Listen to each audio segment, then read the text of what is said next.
دھوکہ۔ کسان کی بیوی نے جو مکھن کسان کو تیار کر کے دیا تھا وہ اسے لے کر فروخت کرنے کے لیے اپنے گاؤں سے شہر کی طرف روانہ ہو گیا۔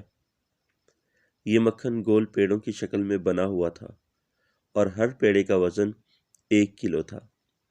شہر میں کسان نے اس مکھن کو حسب معمول ایک دکاندار کے ہاتھوں فروخت کیا اور دکاندار سے چائے کی پتی، چینی، تیل اور صابن وغیرہ خرید کر واپس اپنے گاؤں کی طرف روانہ ہو گیا۔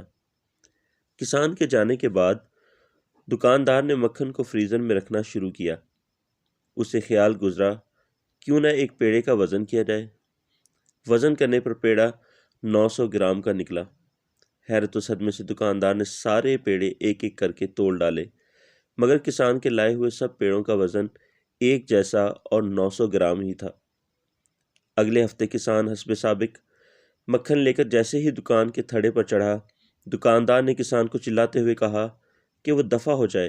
کسی بے ایمان اور دھوکے باز شخص سے کاروبار کرنا اس کا دستور نہیں ہے۔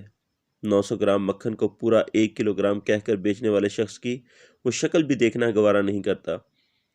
کسان نے یاسیت اور افسردگی سے دکاندار سے کہا، میرے بھائی، مجھ سے بدظن نہ ہو، ہم تو غریب اور بیچارے لوگ ہیں، ہمارے پاس تولنے کے لیے باٹ خریدنے کی استطاعت کہاں؟ آپ سے جو 1 کلو چینی لے کر جاتا ہوں اسے ترازو کے ایک پلڑے میں رکھ کر دوسرے پلڑے میں اتنے وزن کا مکھن تول کر لے آتا ہوں۔ اس تحریر کو پڑھنے کے بعد آپ کیا محسوس کرتے ہیں؟ کسی پر انگلی اٹھانے سے پہلے کیا ہم پہلے اپنے گریبان چیک نہ کر لیں؟ کہیں یہ خرابی ہمارے اندر تو نہیں، کیونکہ اپنی اصلاح کرنا مشکل ترین کام ہے۔ اگر آپ کو یہ کہانی پسند آئی ہے تو ہمارے چینل اردو کہانی گھر کو سبسکرائب کیجیے اور بیل آئیکن بھی پریس کیجیے تاکہ ہماری مزید اچھی کہانی کی ویڈیوز آپ کو بآسانی مل سکیں۔ شکریہ۔